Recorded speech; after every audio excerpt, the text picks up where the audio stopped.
Guys, I want to teach you a technique that's going to position you to have a lot of success when you sit down with your prospects.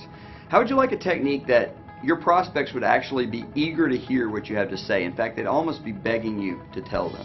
How'd you like a technique that they would almost be ready to say yes and enroll even before the presentation begins? Well, that's this technique. I created a technique called the 3-step setup, and those who are using it are seeing a dramatic difference in their business. I'm going to give you the 3 steps, and then I'm going to give you the verbiage for each of the 3 steps, and it'll set you up to begin to practice it. And I encourage you, use this technique every single time you show this idea to anyone. The 3 steps are: 1, why; number 2, big deal, all in; and number 3, don't care. Why, big deal, all in, and don't care. Let's go through them one at a time. The first thing you're going to do is you're going to share with them why you're doing this.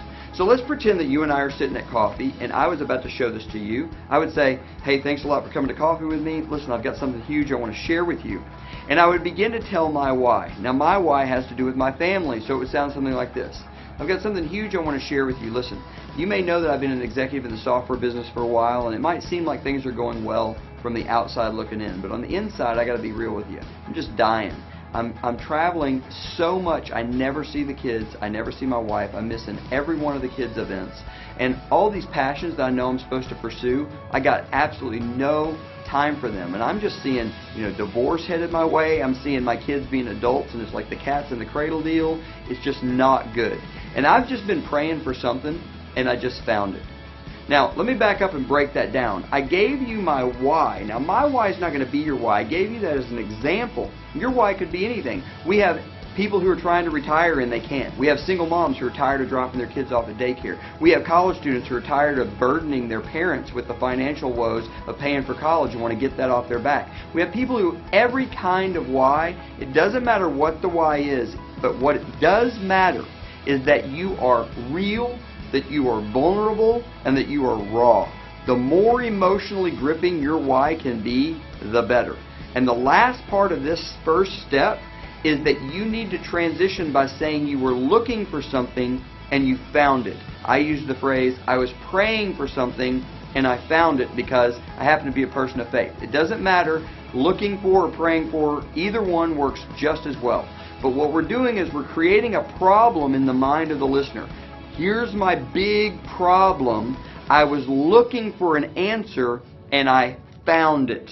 That's step 1. Step 2 is going to be big deal, all in. So the way that would sound is this. You've just said, man, I was looking for something and I just found it. Now this thing I just found, it is a huge deal. It's going all over the world. It's a viral social phenomenon, and I've done all the research, and let me tell you, this is my ticket. I am all in. All we said there, guys, is that it's big. We gave them a little reference to how big it is. We want them to know that this is not some small-time thing. This is truly happening all over the globe. Hundreds of thousands of people are getting involved. Now, we're not saying all that. We're just inferring it by telling them how big it is. And we've told them we've done the research and decided to put our chips all the way in, using the poker metaphor. So we're going to say it's a big deal. We've done the research, and we're all in. The last step is don't care. And here's how that would sound. You've just said, and listen, I've decided I'm putting my chips all in. I am all about it. Now, here's the thing. I'm not sure how you're going to, take this. I'm not sure how it's going to impact you. You may love it.